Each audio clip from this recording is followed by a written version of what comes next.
Hola a todos, mi nombre es Rocío Alarcón y el de mi compañera Cais María Lucía.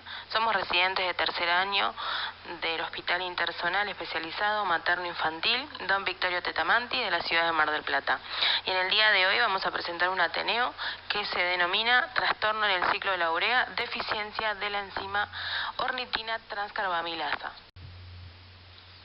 Para introducirnos un poco en tema, vamos a hablar del ciclo de la urea. Se encuentra entre las vías metabólicas principales del organismo. Este ciclo tiene una localización hepática que convierte al hígado en el principal centro de eliminación de la toxicidad del amoníaco.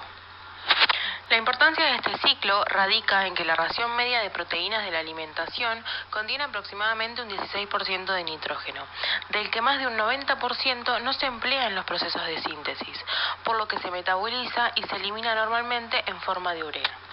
Esta vía metabólica que permite la transformación del amoníaco en urea se cataliza a través de 6 enzimas, las cuales son el N-acetilglutamato sintetasa, carbamilfosfato sintetasa, ornitin transcarbamilasa, arginino succionato sintetasa, arginino succionato liasa y arginasa. Estas enzimas dentro del hepatocito tienen distintas localizaciones, ¿sí? Tanto en mitocondria como en citosol. Por lo que en la mitocondria lo que se produce es la síntesis del N-acetilglutamato a partir del glutamato y el acetil-CoA, reacción que es catalizada por el N-acetilglutamato sintetasa. El amoníaco producido en las mitocondrias reacciona con el bicarbonato, que es producto de la respiración celular, para producir carbamilfosfato. Esta reacción es dependiente de ATP y es catalizada por el carbamilfosfato sintetasa. El carbamilfosfato cede su grupo carbamilo a la ornitina para formar citrulina. Esta reacción es catalizada por la ornitina transcarbamilasa. Luego, esa citrulina pasa hacia el citoplasma y se condensa con el aspartato para formar arginino succionato. Esa reacción es catalizada por la arginino succionato sintetasa. Y luego, ese arginino succionato producido se hidroliza para formar arginina libre y fumarato. Esa reacción es catalizada por la arginino succionato liasa. Luego ese fumarato va a ingresar al ciclo de Krebs y la arginina libre se hidroliza en el citoplasma para formar urea, que va a ser excretada por orina.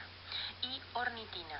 La ornitina es la que va a iniciar un nuevo ciclo de la urea. Es decir, es transportada a la mitocondria para iniciar otra vuelta del ciclo de la urea.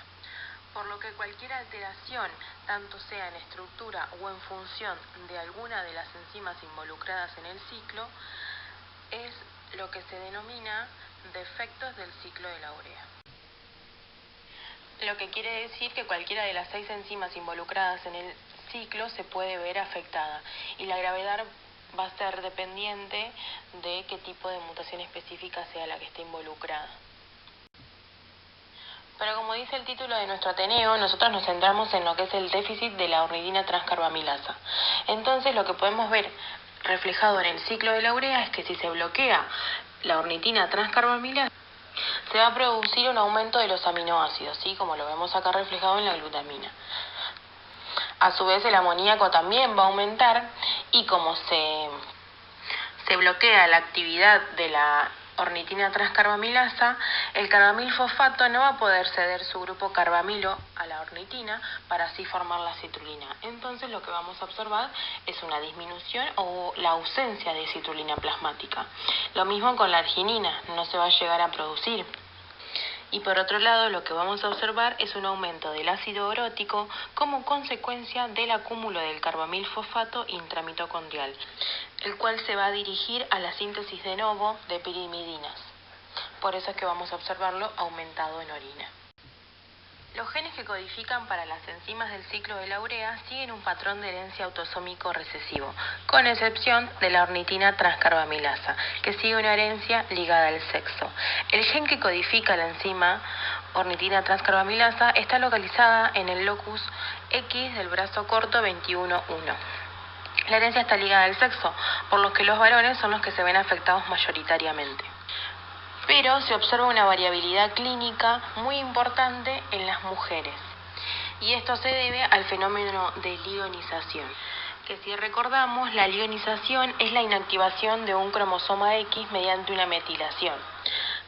que forma parte de los mecanismos de compensación de dosis genética, evitándose que las mujeres expresen el doble producto génico por disponer de 2 cromosomas X. Entonces, cada copia del cromosoma X es inactivada en cada célula femenina y es un hecho que ocurre al azar. Generalmente el cromosoma anormal es el que se inactiva, pero a veces no es así. Si hablamos un poco de epidemiología, la incidencia de los defectos del ciclo de la urea o de los trastornos del ciclo de la urea, como mejor quieran llamarlo, es escasa. ¿Sí? Afecta aproximadamente a 1 de cada 25 o 50.000 nacidos vivos, aunque lo que se cree es que esta cifra es una estimación baja, ¿sí? Ya que un número importante de afectados por este tipo de déficit fallece antes de efectuarse el diagnóstico. La deficiencia de ornitina transcarbamilasa es el defecto hereditario más frecuente de la ureagénesis, con una estimada de 1 cada 14.000 nacidos vivos. Este defecto es el más común, ¿sí? Y luego lo sigue en frecuencia la deficiencia de arginino succionato sintetasa y la deficiencia de carbamilfosfato sintetasa, que recordemos que tienen un tipo de herencia autosómica recesivo, a diferencia de la ornitina transcarbamilasa, que es ligada al sexo. A nivel nacional lo que podemos decir es que la incidencia exacta es desconocida porque no tenemos ningún tipo de registro nacional ni hay ningún tipo de programa y tampoco es parte de la pesquisa neonatal la búsqueda de este tipo de deficiencias. Por otro lado, lo que sí encontramos bibliografía es que en otros países, como es en España, se incluye dentro del programa de detección neonatal la búsqueda de deficiencias de arginino succionato sintetasa, arginino succionato liasa y arginasa, pero no son de fácil detección la N-acetilglutamato sintetasa, carbamilfosfato sintetasa 1 y ornitina transcarbamilasa. No incluyen todos los tipos de déficit posibles del ciclo de la urea, pero sí algunos de ellos. Con respecto a la presentación de síntomas, lo que puedo decir es que oscila desde el periodo neonatal hasta la edad adulta. Y esto depende esencialmente de la importancia del déficit, ¿sí? Una forma neonatal corresponde generalmente a un déficit total. La mayoría de los trastornos del ciclo de la urea tienen la misma sintomatología y las formas de presentación, exceptuando los déficits de arginasa.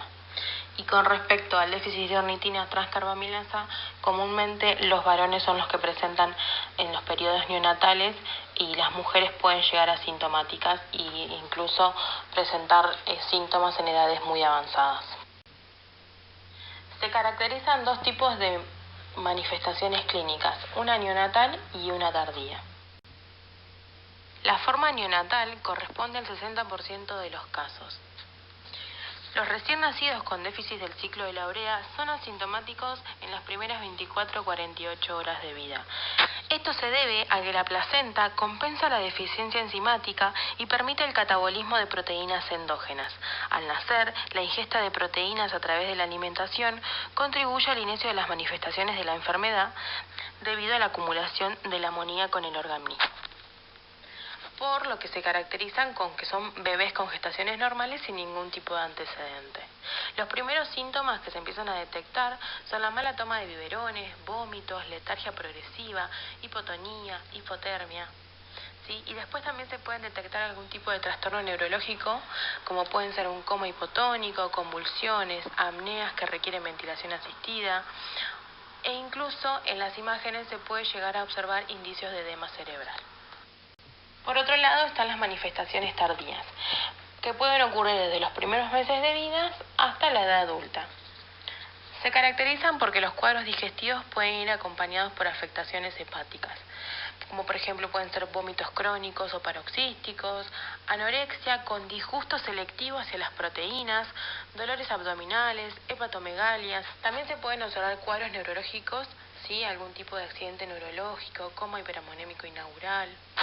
Y no debemos descartar todo lo que sean los cuadros psiquiátricos, como son alucinaciones y trastornos de la conducta. Bueno, vamos a hablar ahora un poco del diagnóstico. Como estuvimos diciendo hasta recién, el bloqueo de cualquiera de los pasos del ciclo de la urea, así como ocurriría con cualquier otra vía metabólica, trae como consecuencia la alteración en las concentraciones de los metabolitos intermediarios.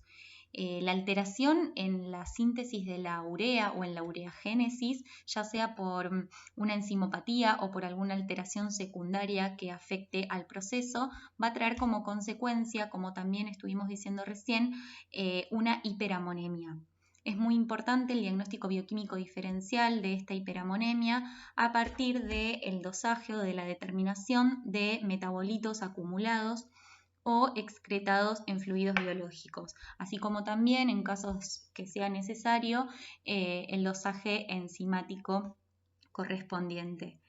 La determinación de metabolitos se realiza de manera rápida y evita las biopsias hepáticas que son muy invasivas y que muchas veces pueden ser incluso hasta fatales en pacientes que presentan hiperamoniemias severas.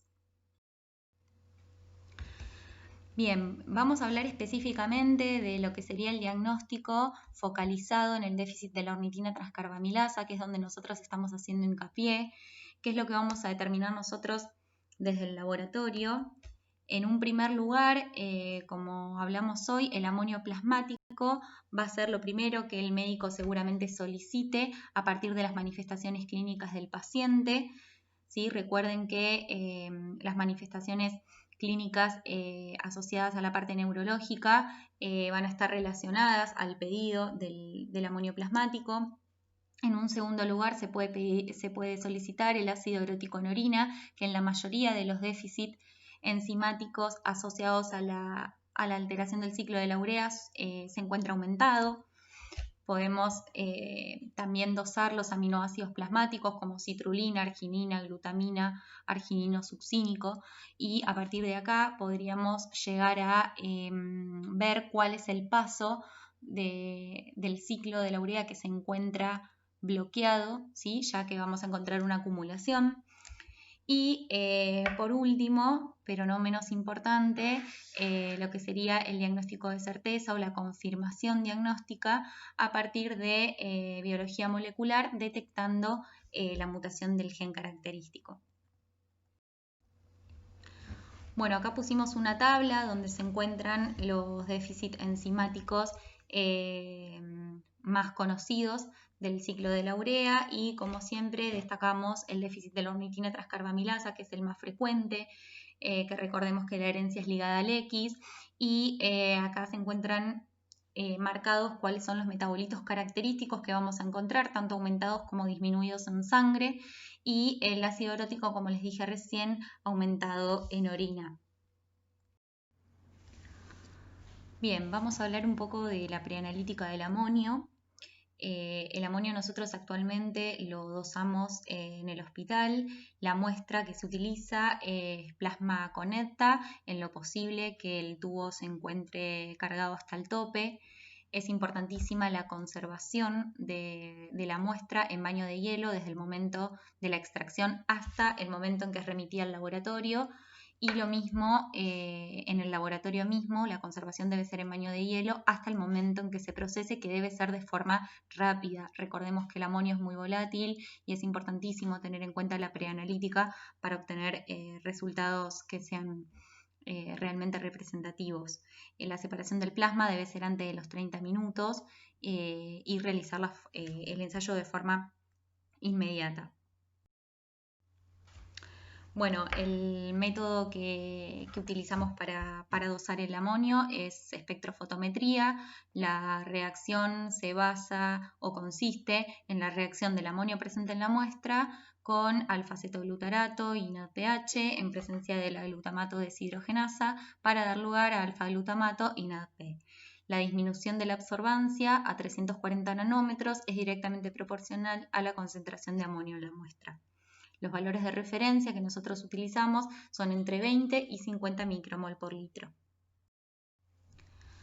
Con respecto a la preanalítica de los aminoácidos plasmáticos, vamos a aclarar que nosotros los aminoácidos plasmáticos no los hacemos en el hospital, sino que en caso de que sean solicitados son derivados. La muestra que se requiere es plasma con heparina y esta muestra lleva un procesamiento previo antes de su inyección al equipo de HPLC, que es la metodología por la cual se determinan los aminoácidos plasmáticos. Se realiza una mezcla en partes iguales de plasma con acetonitrilo para lograr la desproteinización. Luego se realiza una centrifugación durante 10 minutos a altas revoluciones de esta mezcla. El sobrenadante se mezcla con bufferborato, que es un buffer básico que tiene un pH de 8,8, y se realiza una incubación por 10 minutos a 55 grados centígrados. El resultado de eso se va a inyectar en una alícuota de 10 microlitros al equipo de HPLC. Bueno, como dije recién, la metodología para determinar aminoácidos plasmáticos entonces es una cromatografía líquida de alta resolución, donde se utilizan testigos comerciales de los metabolitos característicos del ciclo de la urea, como son la arginina, la citrulina, el arginino succínico. Se utiliza una columna de fase reversa y se pueden detectar todos los aminoácidos que puse acá. La calibración se realiza a partir de una curva de 4 concentraciones distintas de cada aminoácido con el fin de lograr que se cubra el rango esperable en las muestras biológicas, y la cuantificación se hace con la metodología del estándar externa a través de una curva de regresión lineal en donde el eje X va a representar la concentración del aminoácido y el eje Y va a representar el área de cada aminoácido. Con respecto a la preanalítica del ácido urótico en orina, tampoco lo realizamos nosotros en el hospital en caso de que sea solicitada. La muestra de orina tiene que ser orina de 24 horas. También lleva un procesamiento previo, ¿sí? Como cualquier muestra que se va a inyectar al equipo HPLC. En este caso es una dilución de una alícuota de orina en agua biodestilada y el volumen de inyección consiste en unos 20 microlitros. Acá no me voy a detener demasiado porque es más o menos lo que explicamos recién, la metodología es la misma, cromatografía líquida de alta resolución, también se utilizan testigos comerciales de los metabolitos típicos provenientes del metabolismo de purinas y pirimidinas, como son el ácido urótico y el uracilo. Se utiliza un detector UV y la cuantificación también es a través del método del estándar externo. Bueno, un último nivel de investigación implica el estudio genético del paciente y o familiares que tengan diagnóstico clínico / bioquímico de alteración en el ciclo de la urea, obviamente que con el objetivo de reconocer el defecto molecular involucrado en esta alteración. Y también con el consiguiente diagnóstico definitivo y asesoramiento genético. La muestra que se va a utilizar para biología molecular es sangre entera anticoagulada con EPTA 0,1 molar. A dicha muestra se le va a realizar una extracción de ADN a partir de leucocitos periféricos y se va a realizar a partir de la PCR la amplificación del gen OTC, que es el gen de la ornitina transcarbamilasa. ¿Por qué se busca primero la mutación en este gen? Porque, como dijimos, es el gen más, es la alteración genética más frecuente en los déficits enzimáticos del ciclo de la urea. Una vez que tengamos amplificado este gen, se va a llevar a cabo la secuenciación genómica con el fin de buscar la mutación. Bueno, con respecto al tratamiento, la terapéutica se basa en la administración de arginina suplementaria junto con quelantes del amonio, como pueden ser benzoato de sodio, fenilbutirato, fenilacetato. Recuerden que lo más importante es disminuir las concentraciones de amonio de forma rápida, que son las que producen todas las manifestaciones neurológicas. A su vez, el tratamiento está acompañado a largo plazo por un manejo dietético con limitación y restricción proteica, pero a su vez con un adecuado aporte calórico para evitar el catabolismo endógeno. Es recomendable muchas veces realizar hemodiálisis o diálisis peritoneal en aquellos casos donde los valores de amonio superan los 350 micromol por litro o se observan incrementos mayores a 100 micromol por litro cada 2 a 3 horas. El trasplante hepático es de aplicación excepcional en aquellas formas neonatales. Bueno, ahora vamos a presentar un caso clínico de una paciente del hospital a partir del cual surgió la realización de este Ateneo. En el mes de septiembre del año 2016, una paciente femenina de 1 año de edad llega al servicio de urgencias del Hospital Materno Infantil de Mar del Plata por presentar vómitos, decaimiento, alteración del sensorio y oliguria. Esta paciente presentaba antecedentes repetidos de internación por episodios de broncoespasmos frecuentes, en donde en aquel momento se le había encontrado hepatogramas alterados, principalmente transaminasas y FAL elevadas, acompañadas de hepatomegalia. En dicho momento, a la paciente se le pidieron serologías de hepatitis, Epstein-Barr y citomegalo para descartar cualquier proceso infeccioso que sea la causa de esa alteración en el hepatograma. Bien, cuando ingresa entonces, estamos en septiembre del año 2016, se le pide un laboratorio de ingreso, se le pide un hemograma, un estado ácido-base y un ionograma, en donde todos los valores se encuentran dentro del rango y de los parámetros de referencia, ¿sí?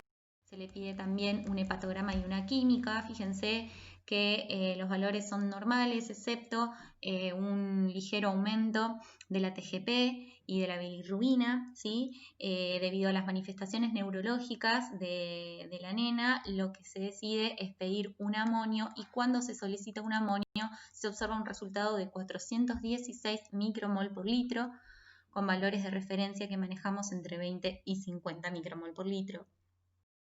Obviamente que a partir de acá vamos a hablar de una hiperamonemia severa que presenta la paciente, y se comienza a sospechar de una alteración del metabolismo de la urea. Se consulta y se deriva a la paciente al servicio de errores congénitos del Hospital Garrahan, en donde confirman a través de una muestra de sangre de talón la deficiencia de la enzima ornitina transcarbamilasa.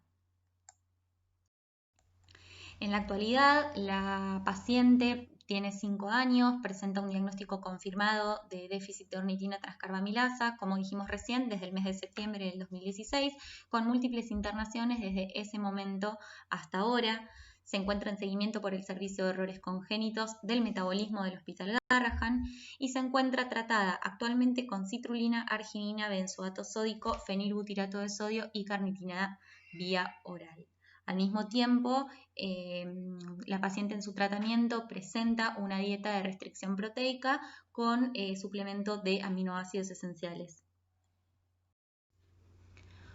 Bueno, acá les pusimos la última internación de la paciente en nuestro hospital, como para que vean cuál es el manejo clínico. Si bien la paciente es seguida por el Hospital Garrahan, cada vez que tiene un episodio agudo o algún episodio de descompensación, ingresa a nuestro hospital, en donde es estabilizada y luego se le da el alta. Esta última internación es de noviembre de este año. La paciente ingresa a la guardia de nuestro hospital por tendencia al sueño y vómitos. La madre refiere que no cumplió con la medicación los 15 días previos debido a falta de disponibilidad de fenilbutirato y citrulina, que forman parte de su tratamiento crónico. A la paciente se le realiza un dosaje de amonio y presenta valores de 206 micromol por litro. Recordemos cuáles son los valores de referencia. A partir de dicho valor de amonio, la paciente es internada y se le colocan 2 vías periféricas para iniciar el protocolo con dosis de carga de fenilbutirato, arginina y benzoato de sodio, que es la misma medicación de su tratamiento crónico, pero en este caso se le administra de forma endovenosa. Durante el pasaje de la medicación, la paciente pierde los accesos venosos, se les intenta recolocar y no se logra, por lo tanto no se cumple con la carga de medicación. Al mismo tiempo, clínicamente comienza a presentar un deterioro neurológico, por lo que se decide repetir el laboratorio con un dosaje de amonio, esta vez de 276 micromol por litro, es decir, con un aumento del amonio con respecto a la determinación anterior.